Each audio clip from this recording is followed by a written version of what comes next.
আজকের মঙ্গল সমাচার লুক 10 অধ্যায় 25 থেকে 37 পদ। একদিন যিশুকে যাচাই করার জন্যে একজন বিধান পণ্ডিত এগিয়ে এসে তাকে প্রশ্ন করলেন, গুরু, শাশ্বত জীবন সম্পদ লাভ করতে হলে আমাকে কি করতে হবে? যিশু তাকে বললেন, মোশির বিধানে কি লেখা আছে সেইখানে আপনি কি পড়ছেন? উত্তরে তিনি বললেন, তোমার ঈশ্বর স্বয়ং প্রভু যিনি, তাকে তুমি ভালোবাসবে তোমার সমস্ত অন্তর দিয়ে, তোমার সমস্ত প্রাণ দিয়ে, তোমার সমস্ত শক্তি দিয়ে আর তোমার সমস্ত মন দিয়ে, আর তোমার প্রতিবেশীকেও তুমি নিজের মতোই ভালোবাসবে। যিশু তখন বললেন, আপনি ঠিক জবাব দিয়েছেন, এখন তাই করুন, তাহলেই জীবন পাবেন আপনি। কিন্তু বিধান পণ্ডিতও কেন যে ওই প্রশ্ন করেছেন তা বোঝাবার জন্যেই তখন যিশুকে জিজ্ঞেস করলেন, আচ্ছা, আমার প্রতিবেশী কে? উত্তরে যিশু বললেন, শুনুন, একজন লোক একদিন জেরুসালেম থেকে জেরিকো শহরে নেমে আসছিল।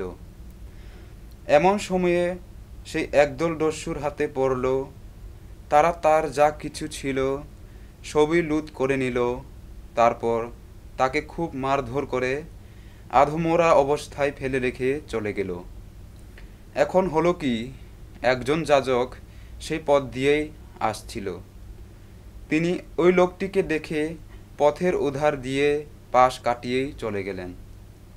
তেমনি একজন লেবীও সেই জায়গায় এসে পড়লেন, আর লোকটিকে দেখে তিনিও পথের উধার দিয়েই পাশ কাটিয়ে চলে গেলেন। এবার কিন্তু একজন সামারীয় পথিক যেতে যেতে তার কাছে এসে পড়ল। তাকে দেখে তার প্রাণটা কেঁদে উঠল। সে তখন তার কাছে এগিয়ে এলো, তার সমস্ত ঘায়ের উপর তেল ও দ্রাক্ষারস ঢেলে সে তা বেঁধে দিল। তারপর নিজের বাহনটির পিঠে চাপিয়ে সে তাকে একটা সরৈখানায় নিয়ে গেল, আর সেখানে তার সেবা যত্ন করতে লাগলো।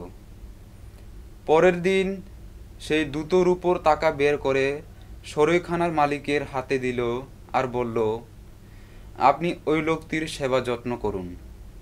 যদি কিছু বেশি খরচাই হয়, আমি আপনাকে ফেরার পথে তা মিটিয়েই দিয়ে যাব।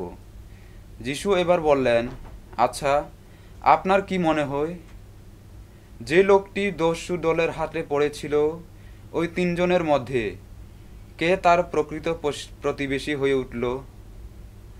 বিধান পণ্ডিত উত্তর দিলেন, যে তাকে দয়া করেছিল সেই। তখন যিশু তাকে বললেন, তাহলে এখন যান, আর আপনিও ওই রকম কাজই করুন। প্রভুর মঙ্গল সমাচার।